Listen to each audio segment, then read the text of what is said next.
Most of us have seen oscilloscopes in lab. This is a software oscilloscope that gets its signals from your computer's audio card. It's a free program, so I'll include a link so you can get it for yourself. As you can see right now, it's displaying the signal from my microphone, which is a mono or single channel signal. And I know the audio quality is terrible, but I can go over here to settings and change its input to my speakers, which are a stereo or two-channel signal. And we can see this if I just play some regular music.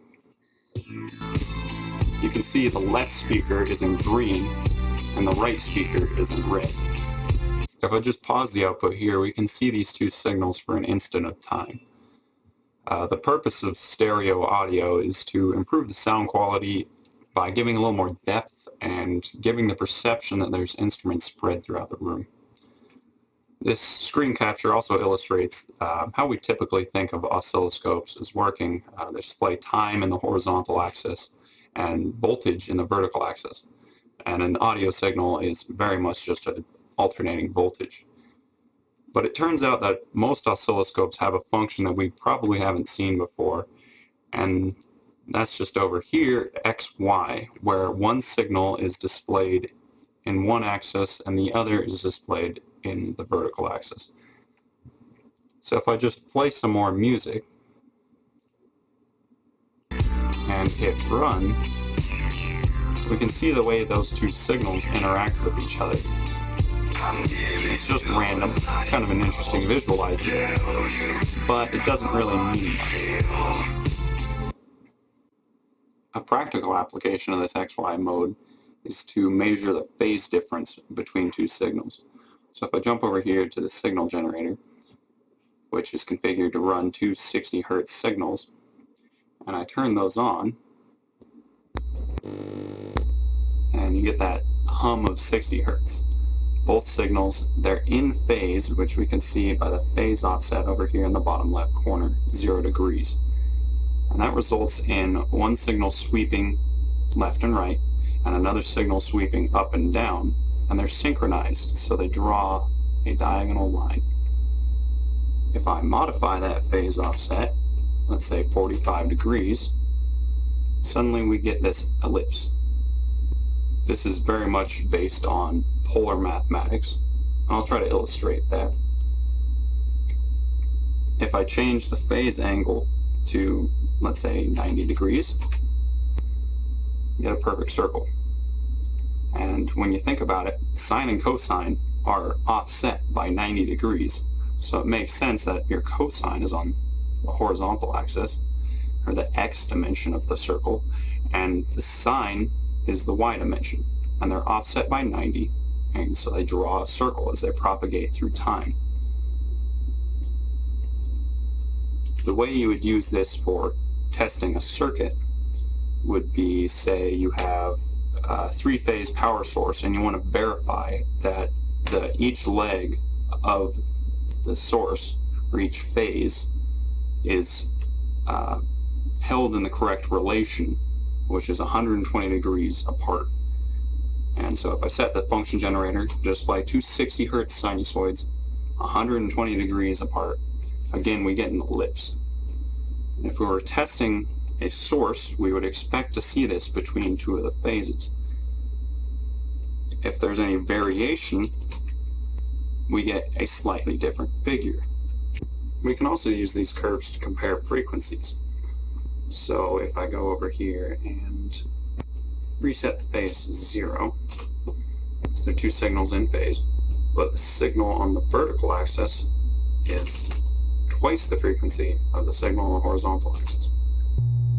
We get this figure. From mathematics, these are parametric curves, and these types of curves are actually called Lissajous figures. We can use the variation in this curve to determine things like the relative frequency between two signals. You can see if I increase that to 3 times the frequency, we get that shape. 4 times the frequency, we get that shape. I can actually zoom out a little here. And you get the same figure, but rotated 90 degrees if you just have the same relation, but swap the inputs. Alright, that's all great, but what does it have to do with music? Well, it turns out if you manipulate the frequency and phase differences of the left and right speaker channels in just the right way, you can do some pretty cool stuff. That's exactly what an Austrian artist has done, and I'm going to show you some of the stuff that he's made.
Okay, so that was awesome, but it could have been a lot better. The problem with the digital scope is that there's really no variance in the trace. It's just this one solid line. So we don't have any depth, and we get these artifacts where it moves quickly from one point to another. On an analog scope, there's kind of a third dimension, the brightness of the trace. Here I'm adjusting the intensity, and you can see how that affects both the brightness of the trace and how long it stays on the screen.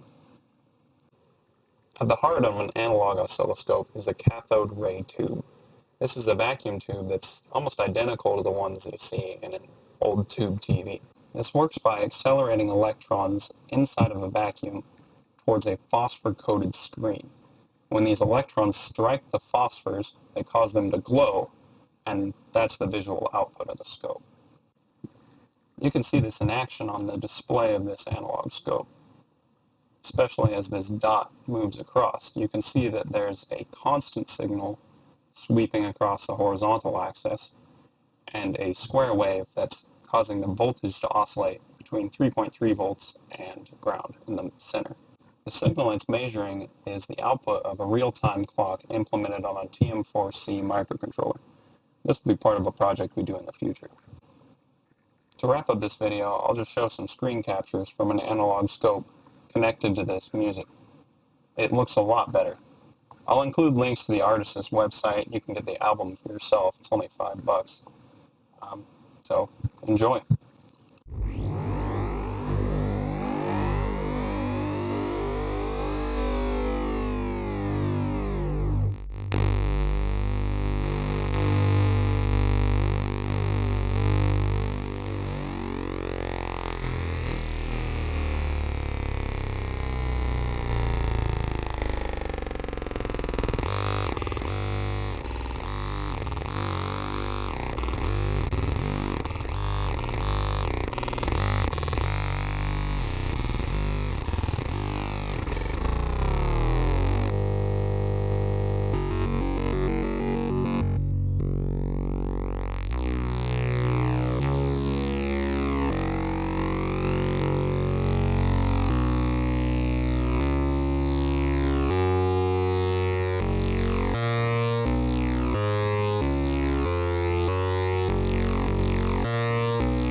That's it for this video. Thanks for watching, and I'll see you in the next one.